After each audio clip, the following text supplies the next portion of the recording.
Hi, everybody. Welcome to our program. My name is Vivian Schiller. I'm the Executive Director of Aspen Digital, a program of the Aspen Institute. We are in the midst of an unprecedented set of crises, a global pandemic, a national outrage over the killing of George Floyd, and a crisis of national leadership, all while we count down to the most consequential election of our lifetime. Much, if not most, of what we are experiencing is through the filter of social media. Twitter, Facebook, and the like enable extraordinary eyewitness accounts and critical civic information. And at the same time, they can also harbor misinformation, disinformation, harassment, and dangerous rhetoric, some of it initiated from the highest office in the land. 1 week ago, Twitter did something it had never done before. It fact-checked the Twitter account of the President of the United States, specifically a tweet from the President of the United States. This has set off a firestorm of accusations from the President and his allies about censorship, violation of the First Amendment, and the threat of action culminating in an executive order seeking to change the law so that the federal government can police the platforms. But what is the law? What is going on here exactly? We are extraordinarily fortunate to be joined by the source, the co-author of the law that has in many ways enabled the internet as we know it today. In 1996, Senator Ron Wyden co-authored with Republican Senator at the time, Chris Cox, Section 230 of the Communications Decency Act. He can only join us for a few minutes, so we are going to go to him at the start, and we're going to chat for a few minutes, and then after he needs to leave to take on his rest of his important business, I will then introduce the rest of the panel. So welcome, Senator Wyden. We're so glad you could be with us today. Vivian, thank you so much. And as usual, Aspen is stepping up to address important issues because I can't think of a time when it's been more important to have free speech online. And so I really commend all of you. As you touched on in your comments, I just heard a couple of them, Vivian, because it came in from a vote. Donald Trump is waging an all-out war on the press and pretty much anybody who seeks to hold him accountable or actually disagrees with his lies, including Twitter. Over the past week, there's been an outpouring across the country for a fairer justice system in particular that ends the violence against Black Americans. And 230 is really important to both of those stories. Now, Chris Cox and I were congressmen back in the 90s, and we wrote the Communications Decency Act to give up-and-coming small tech companies, in particular, small ones, innovators, a sword and a shield. And our goal was to foster speech online and innovation online. So what 230 says is that users, not the website that hosts the content, are the ones responsible for what they post, whether it's on Facebook or in the comments section of a news article. That's what we, in effect, are calling the shield. But we also gave the companies a sword so they could take down offensive content, lies and slime, the stuff that may be protected, as we know, by the Constitution, by the First Amendment, but that most people certainly do not want to experience online. And so they're free to take down, for example, content of white supremacists or flag tweets that glorify violence without being fearful of being sued for bias or even have to shut their site down by a radical president. 230 does not give a president, the executive branch, leeway to act. So I've got a lot of reservations about what big tech companies are doing today with respect to violating Americans' privacy. I actually have the toughest bill on offer with respect to the big tech companies and violating privacy.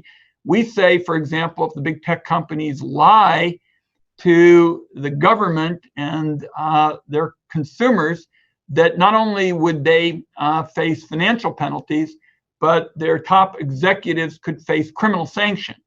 So I've tried to send the strongest possible message about this wrongful conduct by the big tech companies with respect to violating privacy.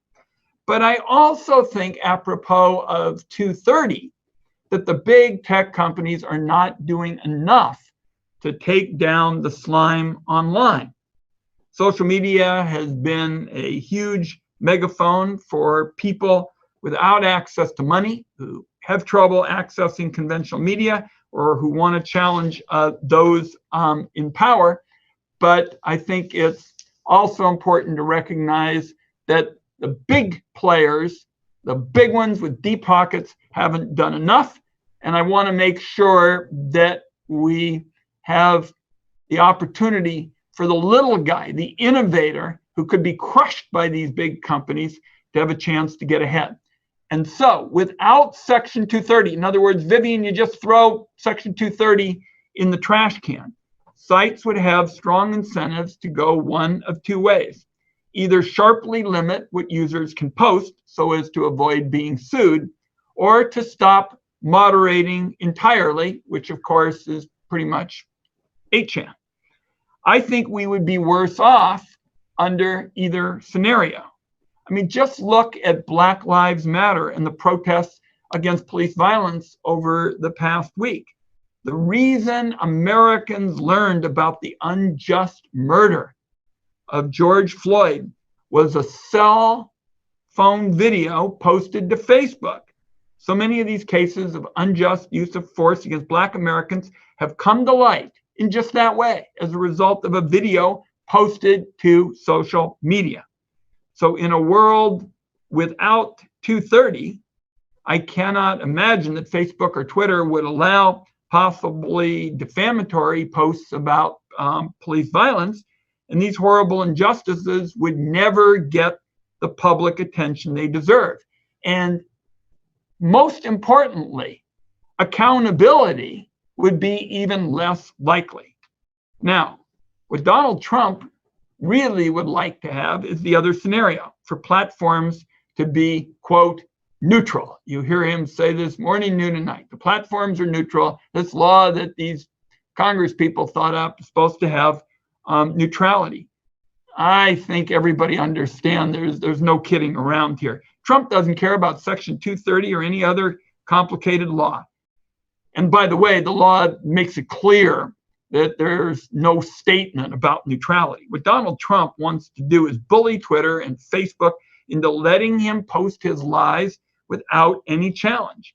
And so without 230, I think that a lot of sites would choose not to moderate at all, and thus avoid responsibility for anything that their users actually post.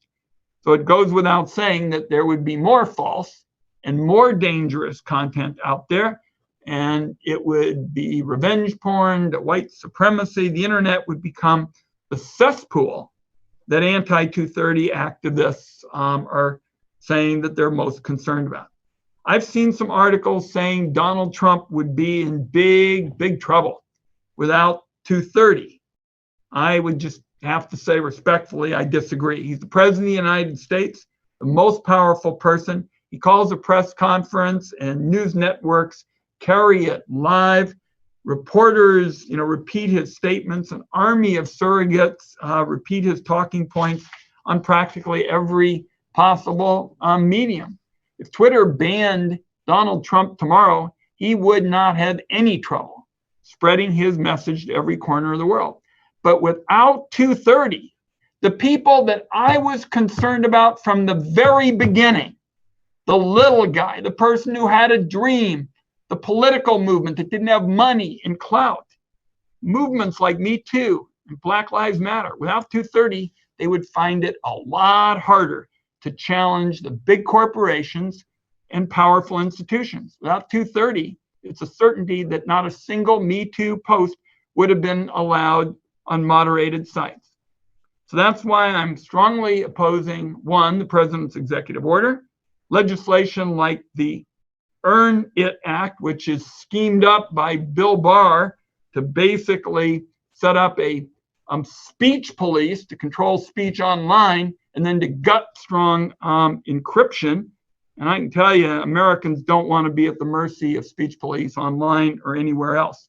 230 gives sites and speakers and readers choices and ensures that the choices are going to survive the hostility of people like Donald Trump, who have immense amounts of power. And we feel very strongly about this.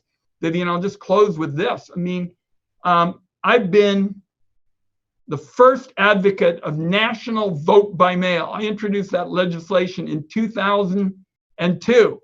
Back then, it was just kind of an academic set. I bet there were conferences at Aspen, about it. What Donald Trump was doing was lying about, vote by mail. He kept saying, oh, it's going to lead to systematic voter fraud. And he wanted to force Twitter to post his lies. And so that's why these issues are so important. And I look forward to hearing about the results of your program. And under normal circumstances, I'd set in for, every bit of it. We got another vote in a couple minutes. But Senator, if you have just 1 minute, I'd love to ask you just a very quick follow-up question. Yeah, sure. Presumptive Democratic presidential nominee Joe Biden, Vice President Biden, has been on the record saying he would like to dismantle Section 230. What's your response? Well, I'm going to let the Vice President speak for himself. I mean, this is, of course, an issue that I think people are going to look at with fresh eyes based on the events of the last few days and weeks. And what I intend, because I'm a supporter of the Vice President, is I intend to make the case, because a variety of important Democrats, people that I like, think that this is some kind of gift to, big tech. Big tech is a group that was willing to sell out the little guy on the SESTA-FOSTA bill on sex trafficking.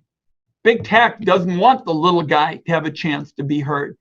And I think that given the events of the last few weeks, how Donald Trump has been willing to bully Twitter into trying to get his lies printed, and the implications for voices that are otherwise not going to get heard, like Me Too, my hope is that I'll have a chance to tell the new Democratic senators, because we're counting on having some of them, and a new president, what this really means, especially looking at the prism of the last few weeks. Okay. Thank you.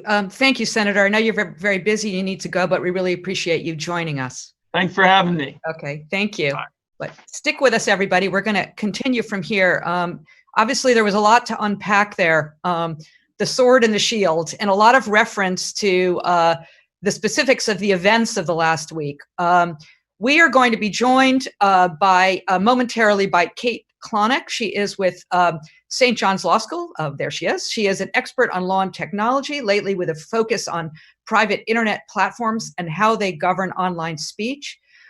She's going to just walk us briefly through the events of the last week, and then give us a little bit of a primer. And then we are going to be joined by two others who you will see after Kate is done.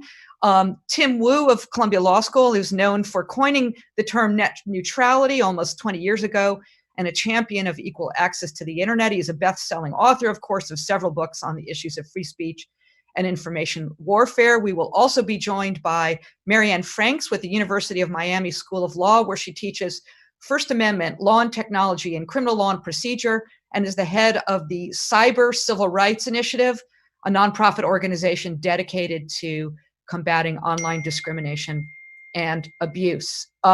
Just a little bit of housekeeping before Kate presents. After Kate presents, we're going to be I'm going to be asked questions of our panelists for a few minutes, and after that, we are going to hear questions from you. At the bottom of the screen, you see the Q&A button. Please, at any time, starting now, anytime, please click on that Q&A link and write your question. We'd ask you please to include your name and your affiliation if you are comfortable doing so. That really helps us provide that really helps with sort of helpful context. So again, anytime, just click on that Q&A. Okay, Kate, thank you. We will now turn it over to you to tell us exactly what has gone on in the last week, and then we'll come back with everybody. Thank you so much, Vivian, and thanks for having me. This is a tremendous group. I think that's like a wonderful kind of set of people with very slightly different but reasonable views on Section 230. And I kind of have prepared a very brief PowerPoint to kind of walk us through some of the craziness of, it's hard to believe that it's only been a week, but it's only been a week. And let's see. There we go. So 1 week ago, on Tuesday, May 26th, my morning started off with this headline, a column by Kara Swisher that was calling out Twitter for basically keeping up a number of very conspiracy theory, provably false tweets that the president had been saying about the death of an intern that had worked for Joe Scarborough, who's one of the kind of enemies of, I guess, just so to speak, of the president. And momentarily, I thought this was going to kind of be the story of the day, but momentarily, there was yet another story on the same day. A number of tweets that Donald Trump posted online about mail-in ballots were labeled by Twitter. You can see here, get the facts about mail-in ballots. I'm just kind of pointing out what this looked like because it did change a few days later how they were kind of doing this. So this was a new as Vivian said before, this was a new moment for Twitter, labeling things, so to speak, by giving people the option of more information about the given thing. You'll note that they did not say that the tweets were false or that the tweets were true. They just said, get the facts about mail-in ballots.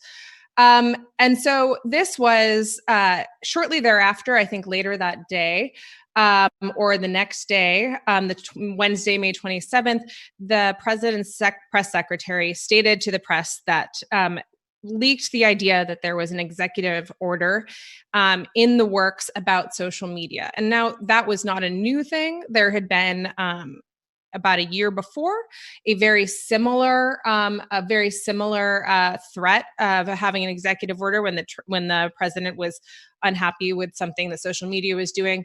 And so people didn't really know what to make of it. And by the end of the day on Wednesday, a draft of that, by that night, I think on Wednesday, a draft of the executive order preventing online censorship was sent around. It was about 6 pages long, and it stated exactly kind of what they were going to do to Section 230, what administrative agencies they were going to involve in reaching out to on this particular executive order. On Thursday, May 28th, so still just 2 days, and I'm not even mentioning the riots and everything else that was happening. On Thursday, May 28th, there was a question about whether or not this executive order was actually going to be signed, and in fact, it was.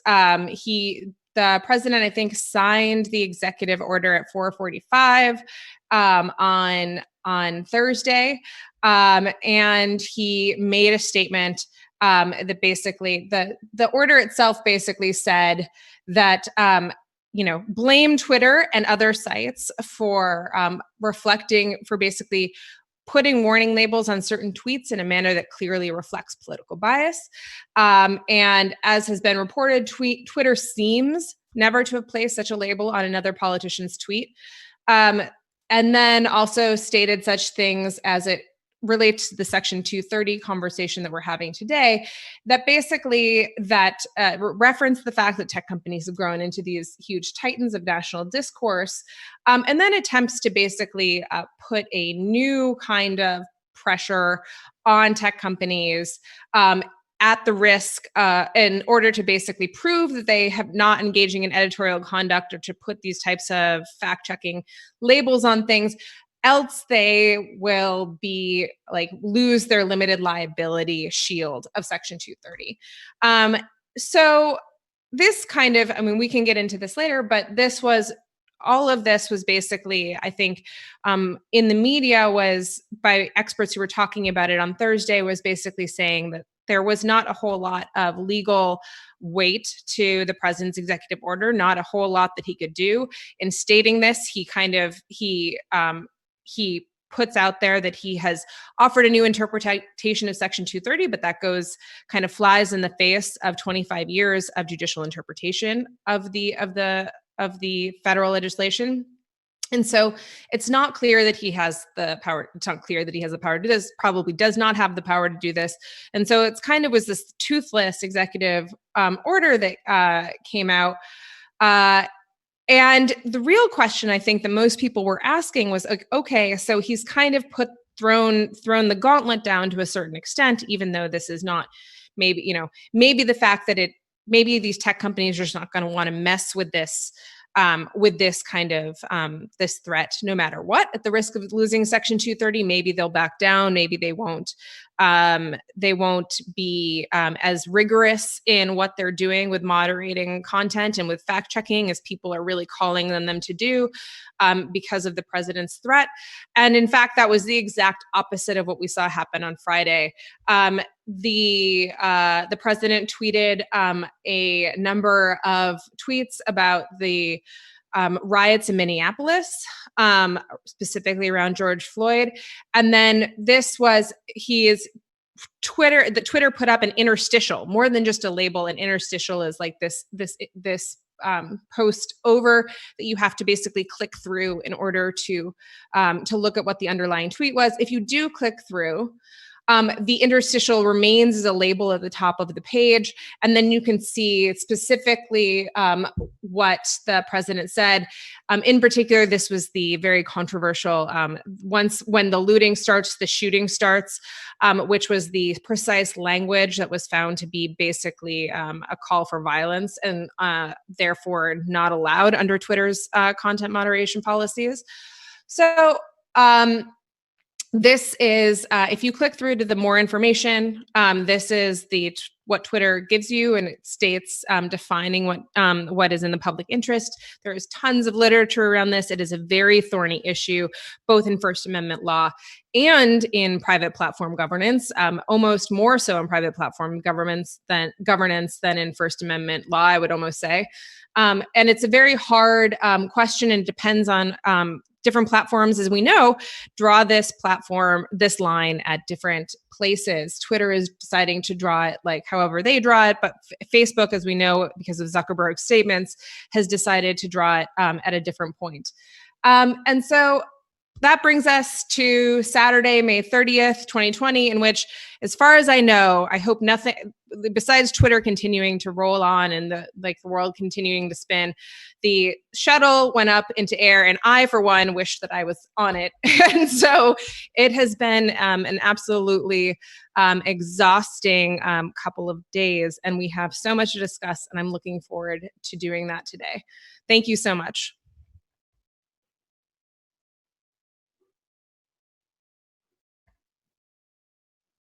Thank you so much, Clay. That was really helpful. We're going to bring our other panelists in now. Welcome, Tim. Welcome, Marianne. There's just so much to unpack here, and I'm thrilled to see how many questions are coming in already, really thoughtful questions. Again, just a reminder, click on the Q&A button to enter your question. Please add your name and your affiliation. If you feel comfortable doing so, it's really, really helpful context. Kate, there have been, there have been calls to dismantle Section 230. Obviously, Senator Wyden, who co-drafted the bill, is a strong supporter of it. But as I mentioned, the Democratic nominee Biden has called for it to be dismantled. What needs to happen, in your view, for Section 230 to be more effective? I mean, I agree a lot with much of what what Senator Wyden said today. I think that in particular, the idea of just simply dismantling Section 230 is not really the right approach for specifically the over censorship threats and the under censorship threats that he describes. I don't think that it makes a lot of, I think that one of the things that we do forget about a lot is how often the internet has empowered people and empowered people's voices, while simultaneously, and Marianne knows more about this than most, and she's covered it extensively in her work. But while it, like the internet, rains down harms on women and minorities in ways that it doesn't, it also does bring to light massive systemic injustices that are there. Whether those trade-offs are in the right place is, I think, something to be discussed, and whether we have enough protections without kind of quashing the ability for people to project their voice out there is really like, I don't think Section 230 is doing a perfect job or a very good job of it right now. But at the same time, I don't think that throwing out the baby with the bathwater, so to speak, is really the best way forward. I think that we're kind of in need of like a surgical level change to some of how we interpret Section 230. Okay, we'll get into that more in a little in a minute. Tim, you have you mentioned earlier that you have a piece that's about to be published. I don't know if it's been published yet in the New York Times about all of these issues. Do you want to preview what it is, your point of view? Hi, everybody, and thanks also to everyone who's spoken. I like the idea of being up on that rocket. It does sound kind of appealing. So I think that there are really interesting and hard questions around Section 230 and then content moderation, which is actually separate. Sometimes we kind of mix these up, but those are actually Explain. separate questions. Sorry, but I want to explain that just briefly. So yeah, but I want to focus on the executive order itself. That's what I've written about in the Times, which is coming out at 3 o'clock. I think it's very important, no matter what you think of the debates over content moderation or what you think about Section 230, that the executive order as the device to even consider this needs to be resisted strongly. And in fact, I think it's very, very important that that effort, which represents an effort by the president, the office of the president, unilaterally set the content moderation policies for every website, needs to be rejected by everyone who believes in free speech. And not only do you have to reject it, I think it's important that we pretend the executive order does not exist, because if you even give it any credence, you are allowing the president an unconstitutional authority to harass, to dictate what he's doing. And I say that because it's very obvious I mean, it's Twitter's named 6 times in the order. Individual employees are discussed. It is obviously unconstitutional retaliation. And I think it's in the piece I call upon the FTC and the FCC, who are the agencies who are supposed to enforce it, to ignore the order.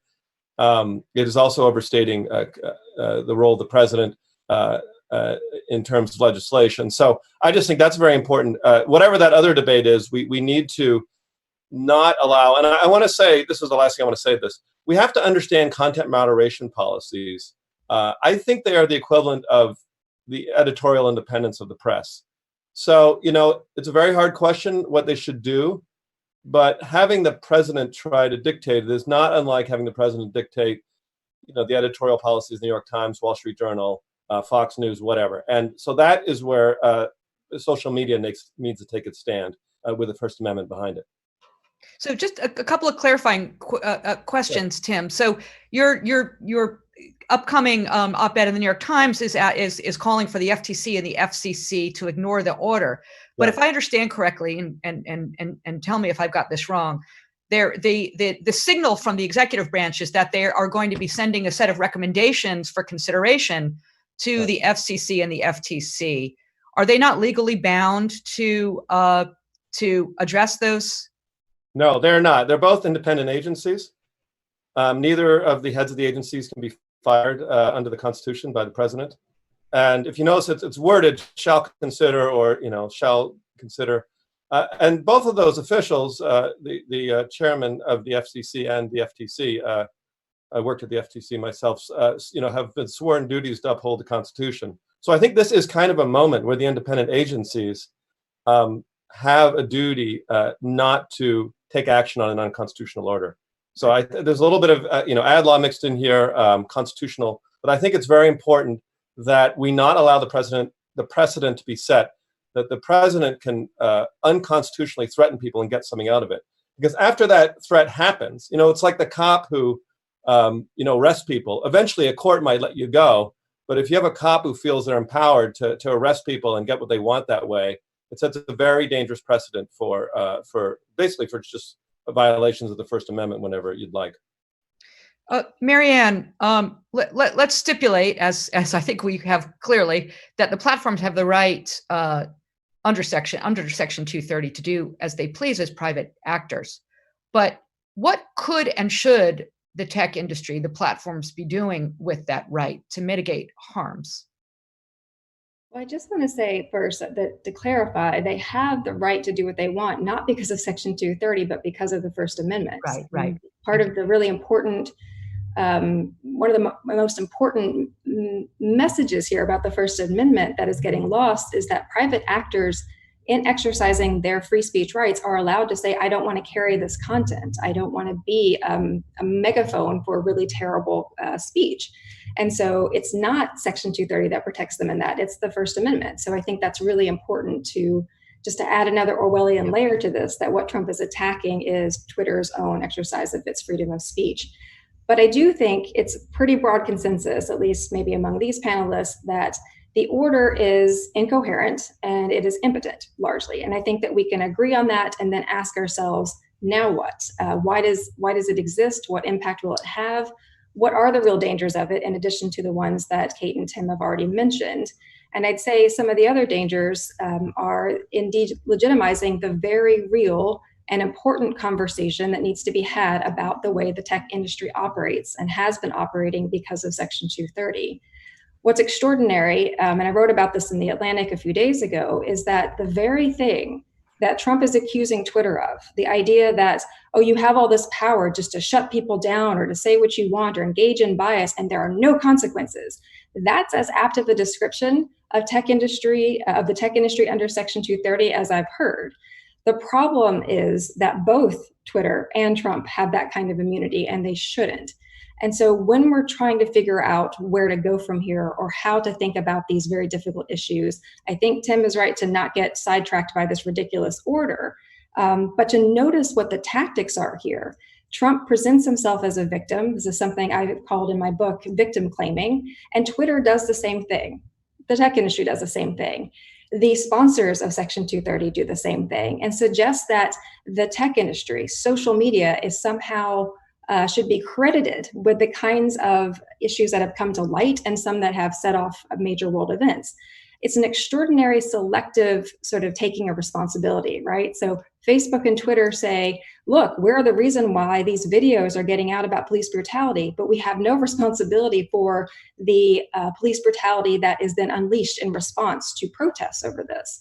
Or we take no responsibility for the fact that the president himself will use our platforms to incite violence against his own people. Interstitials are interesting and great, but that doesn't actually say anything or do anything about the fact that Twitter helped create Trump.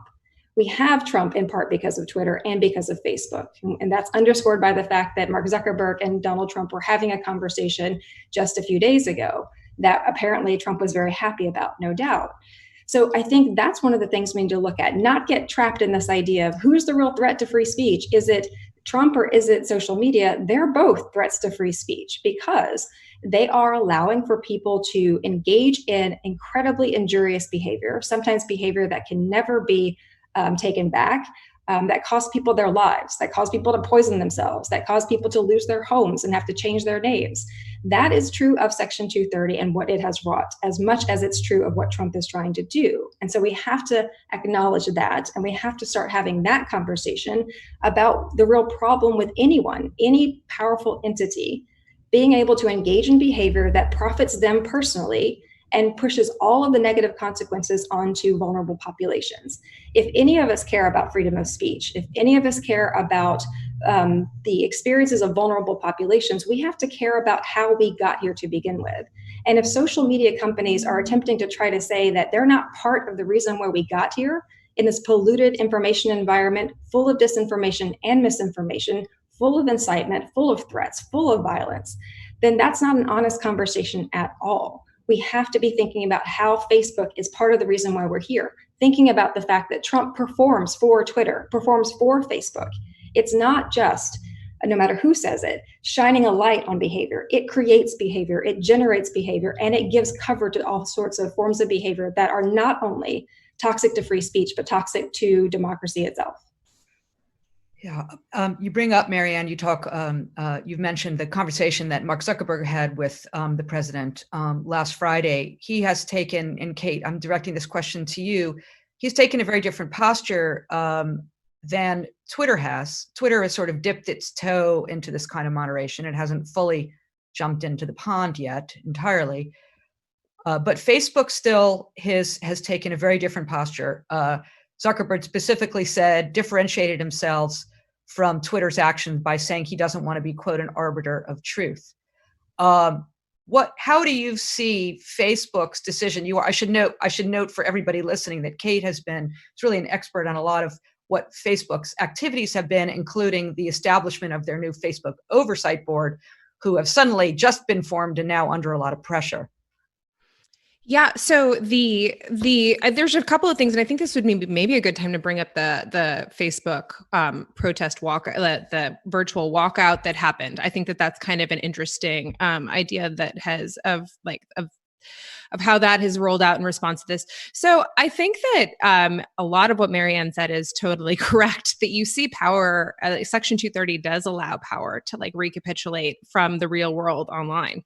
And the same things that that got us here are the same things that are the basis of all inequity that we had even before the internet. We just see it in maybe starker relief to a certain extent. But as to Zuckerberg's conversation with Trump, I think that basically Facebook right now is trying to differentiate itself from Twitter in the market. And that's something that you've seen both of these platforms do in the last couple of months and just in general. So when Facebook was refusing to police political ads back in October and November, you saw Jack Dorsey right before the earnings report at Facebook announce publicly that he was going to take down all political ads on Twitter itself. Some of these plays are just complete boys with toys kind of things in my belief. Basically, and what I mean by that is there's a $300 million business per quarter at Facebook on political ads, and it's $3 million on Twitter for just in terms of different. I mean, I fact check those numbers for me, but it's about that differential. And it was very low cost and very high profile for Dorsey to come out and say that against Zuckerberg. And I think that you were having the same thing happen here, and Zuckerberg perhaps trying to pander to the right and social conservatives. I will also say that this is kind of the idea of creating a market for rule sets that that a lot of people in early internet scholarship days talked about happening on various platforms. But getting to kind of something interesting, which is what it is about employees walking out virtually or otherwise. We saw real life walkouts in Google a number of years ago. We've seen protests at Twitter and at Facebook throughout the last couple of years. And I want to just kind of point out this interesting phenomenon that's been called thrashing, when employees protest collectively. It's people used to protest for better labor conditions and better pay if they were employees. They didn't protest to change the public policies of the companies they worked for. And so what has changed there? And I think that it really kind of gets to the fact that there is this huge delta of power between power difference between these companies that are private companies and that are governing our public rights like free speech, and the lack of accountability or direct responsiveness or participation that users have. And instead, the only people that really feel like they have any power whatsoever whenever our like employees and they feel some type of like grandiose or maybe grandiose is the wrong word, but some type of like need to kind of insert themselves here to kind of go against the powers that be. And it's like, it's imperfect, obviously, but I just think that it's coming from this motivation of there's just not enough, that there's just not enough democracy or user participation in these like foundational and fundamental power structures and private platforms that govern our basic rights. Yeah, thank you. It is a fascinating phenomenon to see employees at these tech companies taking such public stands, often against their CEOs. Tim, I'm going to ask one more question, then we're going to go to the audience questions. Is there any role for regulation here? And if so, what is it? That's a great question. What I think is the big story here, I really think, is more about content moderation than Section 230. And can I stop you and ask you to explain the difference? Yes. So content moderation, I think this is important. I think that, so content moderation is Facebook and Twitter deciding what kind of content they're going to allow on their platforms. I mean, if you haven't noticed, you very rarely see pornography on either platforms, even though obviously people post it, gets taken down almost immediately. Over the years, they have increased the number of things that they just do not allow on their platforms. That is the content moderation question. Section 230 is the question of, well, what kind of liability do they have when somebody when someone puts content up that in some that violates some law, defamation, for example. So it's a different story, and I feel that content moderation is the question of our time. Indeed, is sort of the most important. I said earlier, it is, to my mind, not unlike the editorial independence of newspapers. I think that's why this is a moment where we're going to test and find whether indeed the social media is independent, does have its independence the way the regular media does, or whether they react to threats. And that's why I'm actually very unhappy with what Facebook is doing. I think it is fine for Facebook to have different content moderation policies.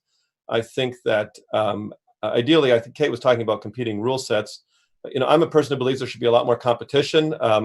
I have advocated the breakup of Facebook, for instance, into more social media platforms. So there's some regulation. I think there should be a lot. I just think it would be a better world with even more social media platforms with different rule sets. But what I don't think social media platforms should be doing is responding to legal threats that are unconstitutional.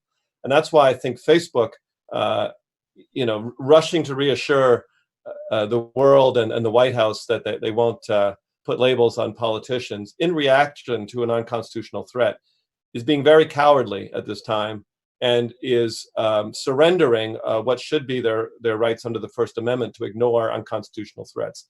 That's the big point here. So what is the regulation I think is important? I think antitrust law is important.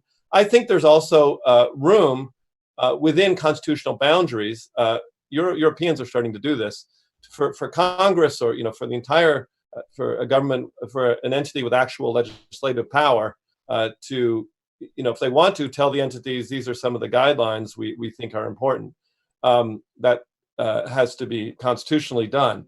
But what we don't want is unconstitutional executive orders that are trying to dictate editorial policies, speech moderation policies for the entire country. That is possibly the worst outcome. So that's what I'm the most opposed to. Thank you. We're now going to go to questions from you. You can continue to put your questions in the Q&A slot. We have many more than we can get to. Apologies for that, but I'm going to jump right in. This question is from Audrey Conklin from Fox Business. She asked for a clarification on the phrase "in good faith" in Section 230. She writes, Section 230 offers protections from liability for, quote, any action voluntarily taken in good faith, unquote. How do platforms and lawmakers decide what has been done in good faith versus what some people may feel has been done in accordance with an executive or team's political preference? Now, before you answer that, I chose this to start with, this question to start with. on purpose because we have not talked about the perception of bias. And I might mention before I ask you, the panelists, to address this question, that Axios came out with a poll asking the public what they think about political bias. And the interesting thing is, I'll just read this, 38% said social media companies are generally biased in favor of liberals. 16% said the companies are biased in favor of conservatives. So as you can see, perception is quite divided. So I did want to just bring that up in the context of this question. So Marianne, why don't I give this one to you? Do you need me to repeat the question? No, there's a couple of interesting things there. I think on the one hand, it is important to get some of the factual statements out there, which is, for whatever the public's perception might be about bias, the evidence is clear. There is no evidence to support the claim that conservative speech is being suppressed online, or that there is clear bias against conservatives and their content. What sometimes people might mean by that is, if a platform were, for instance, to say, we're going to take down white supremacist content, and then a lot of conservatives' accounts get taken down, then maybe those accounts need to ask themselves why that might have happened. But the other important issue is that not only is there no evidence to support the idea that there's conservative suppression, it's quite clear that conservative content dominates social media. The latest figures to come out, the actual facts on this, is that they dominate social media. Twitter obviously is dominated by Trump, interstitials notwithstanding. Facebook is dominated by right-wing news. Facebook has right-wing, basically propaganda outlets essentially doing its fact-checking. So if we want to talk about bias, that's a whole conversation we can have. It goes opposite of the way that most people are going to perceive it. But again, we're back to this notion of, look, as these private entities want, if they want to be biased, they can be. So the question, I suppose, is, do we want them to be? Do we find that to be problematic? We can talk about that. But as a First Amendment matter, they can do whatever they want. You don't have to host a racist troll in your house if you don't want to. And so if they want to kick you out, they can. So that's an important, again, First Amendment right that private entities have. Now, to the textual question about what does good faith mean in Section 230, well, who knows? And it doesn't really matter, right? This is the part of Section 230 that actually makes sense, where it says, look, if the company thinks that there's some troubling behavior on this platform, and the text of it is objectionable, which is an extremely broad term, essentially the company can do whatever it wants to take down that content. That's what it means. So the idea that you could find bad faith in that, I think, would be really difficult, because really the work is being done by that term objectionable. But if we want to look at examples of what it looks like from a free speech norms perspective, as opposed to, say, a First Amendment or Section 230 perspective about bad faith, well, it looks like an outlet that promotes certain types of political viewpoints and never allows for dissent. Thank you. Thank you, Marianne. Tim, I'm going to direct this next question to you. This comes from Sarah Contreras. She's asking to speak about the court case of the Knight Institute. These are your colleagues. I'm adding more context here. Your Columbia University colleagues at the Knight Institute, run by Jamil Jaffer. The court case of Knight Institute versus Donald Trump, which held that the president cannot block his critics on Twitter.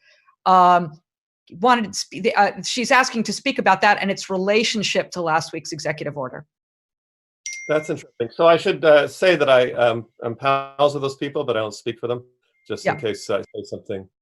Ridiculous. Got it. Or I don't speak for them either, but I'm going to just say really quickly, Tim, after you talk, that I just got off the phone with them 2 days ago. So I do have some idea of what they're planning out of this, but go ahead. Go ahead, Tim, and then I'll come to you, Kate. Well, Kate may have a better answer. So that's why I think that their position, what we're doing here, I guess is very general, is mapping out some of the First Amendment questions surrounding social media, which really is relatively new, and a lot of the questions are unanswered. So and they all revolve around this unusual question of what is the difference between the state actors and the private actors, particularly when the private actors are big. Their position is that since Trump is a public official, when he blocks somebody, it's the same as a form of censorship in a public forum, and so that should be illegal. Now, how does that relate, to Twitter deciding it wants to do something about Trump, the revenge, the opposite. Well, Twitter is a private entity, and so enjoys, in fact, when they're blocking somebody, it's actually an exercise of their speech rights. That's what's weird about the First Amendment. Under the First Amendment, private censorship is actually a form of speech, while public blocking or public action is a form of censorship that is illegal. So that is the twist here. And maybe Kate has more to say than that. Go ahead, Kate. No, I think that that's exactly right, Tim. Sorry, what, Vivian? Do you? Go ahead. So I think that Tim's exactly right. And I think that was when I talked to some of the people at night. I was just kind of curious if people were looking at generally, like I've just talked to a bunch of like the EFF, CDT, a number of places that typically bring suit against kind of asserting these types of user rights or trying to test the limits of the platforms or the limits of government to censor the platforms. And the general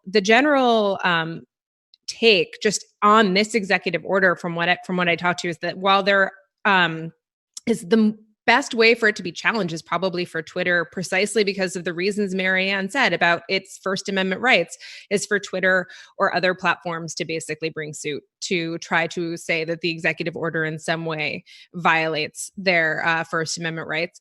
And to Tim's point, that his op-ed today is about, the general consensus also was like people were not really sure whether bringing litigation around this or assisting in litigation around this didn't worsen the entire situation and give air to like this dumpster fire of an executive order.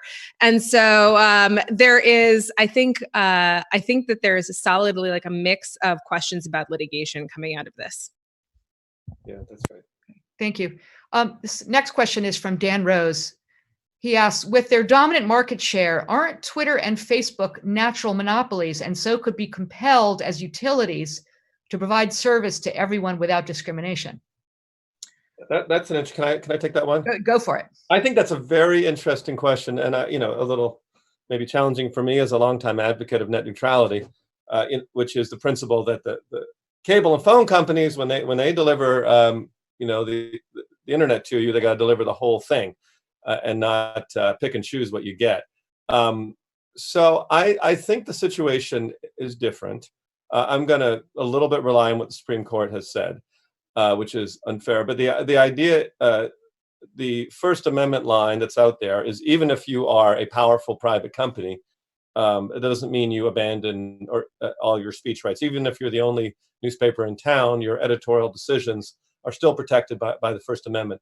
And that's largely the position that I think would protect a company like Twitter or Facebook, none of which are full monopolies. But in any case, that's the line we have. But is there some room, is there some idea that since they're so powerful, they are subject to some forms of regulation that maybe wouldn't be allowable for smaller actors? I think that's an instinct a lot of people have. And I can tell you that under current Supreme Court precedent, that regulation, if it was dictating one set of content moderation policies would be unconstitutional. But there are people who've thought that should be a different answer for very powerful companies. Let me say one last thing about this. It is worth asking, what does the world look like if you force a sort of no holds barred approach to everything? And I think we have to deal with the reality of, while no one likes getting blocked, what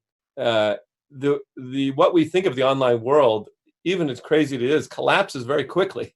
The troll problem, for anyone who's run a website of any size at all, the troll problem, the pornography problems, they just become overwhelming incredibly quickly. This was sort of something people learned very quickly in the 90s.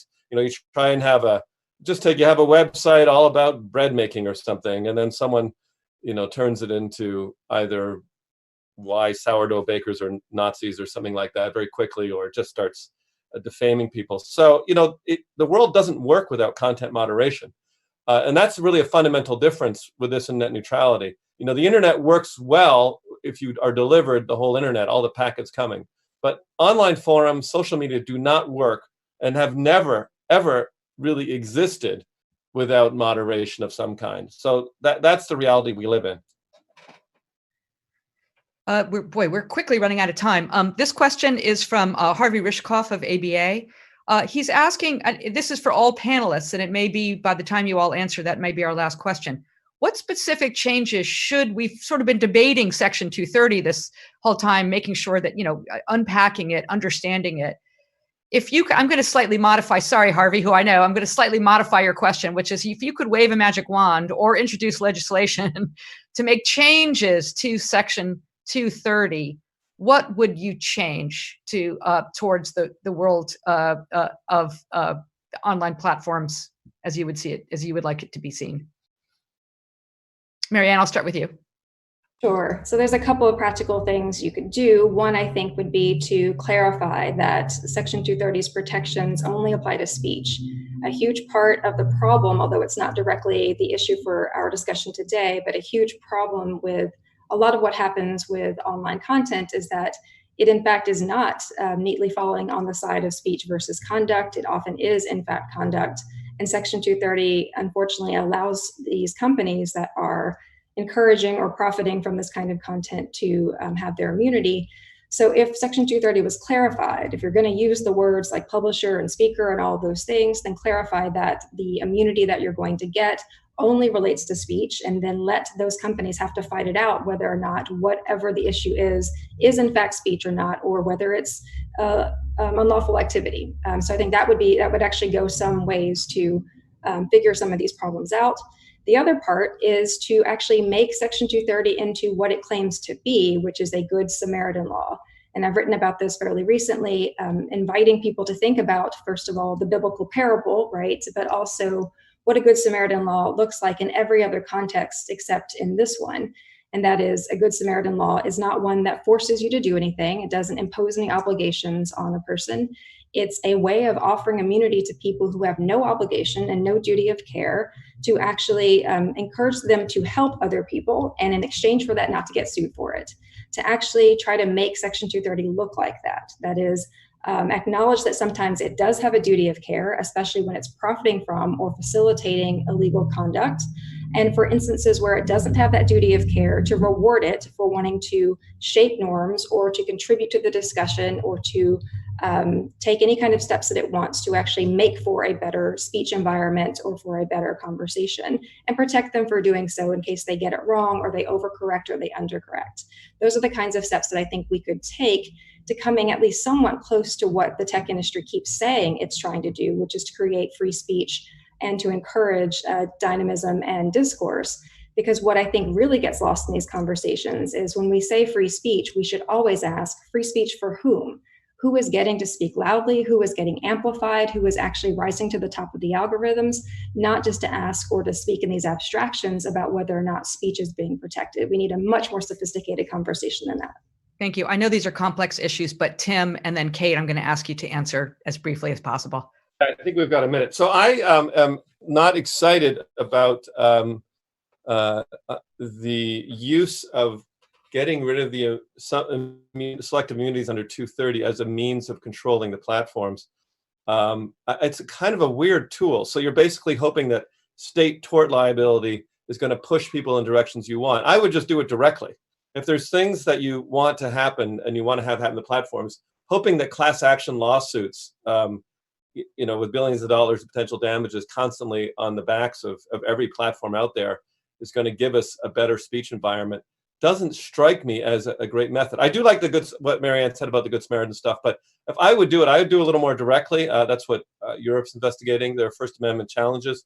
But if we want something, we should act. And most of all, I think we need more competition, more antitrust scrutiny. We've got some of it. That's what I would rely on. Thank you, Tim. And Kate, you'll have the last word before I...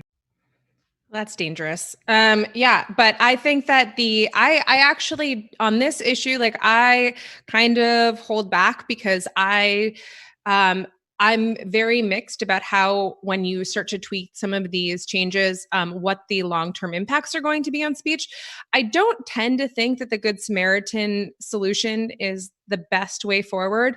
But And that's primarily because I think that ultimately what we decide about who is a good Samaritan is based exactly on kind of where Marianne left, like with what she was saying about like free speech for whom is like kind of like good Samaritan for whom. Like there's a lot of conflict there about how you judge a good Samaritan and who is being censored and who feels like they're being propped up.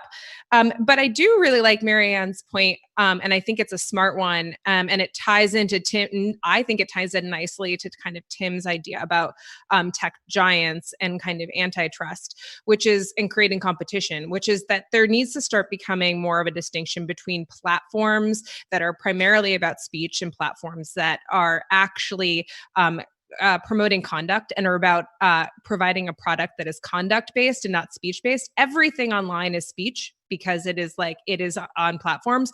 But at the end of the day, and there's a great case that was shut down because of Section 230. But Carrie Goldberg brought in Grindr versus I can't remember the rest of the name of it, but Herrick versus Grindr, and was kind of trying to start making this distinction between a platform like Grindr, which is a dating app that is more about conduct than it is about speech. It's more about performing something than it is about becoming a platform for something. And I think that that's a distinction that we could start to like be making new laws and surgical rules about, so to speak. But thank you so much for having this event today, Vivian, and hosting it. And it was really fun to talk to everyone and hear what people are thinking. Thank you. Thank you to all the panelists. Thank you to everybody that has stuck with us for your great questions. I'm sorry we couldn't get to all of them. We will be posting later today on Aspen Digital, at Aspen Digital on Twitter, the full this full session so that you can watch it later and share it with others. Thank you, everybody, for your time. We'll see you next time. Bye-bye.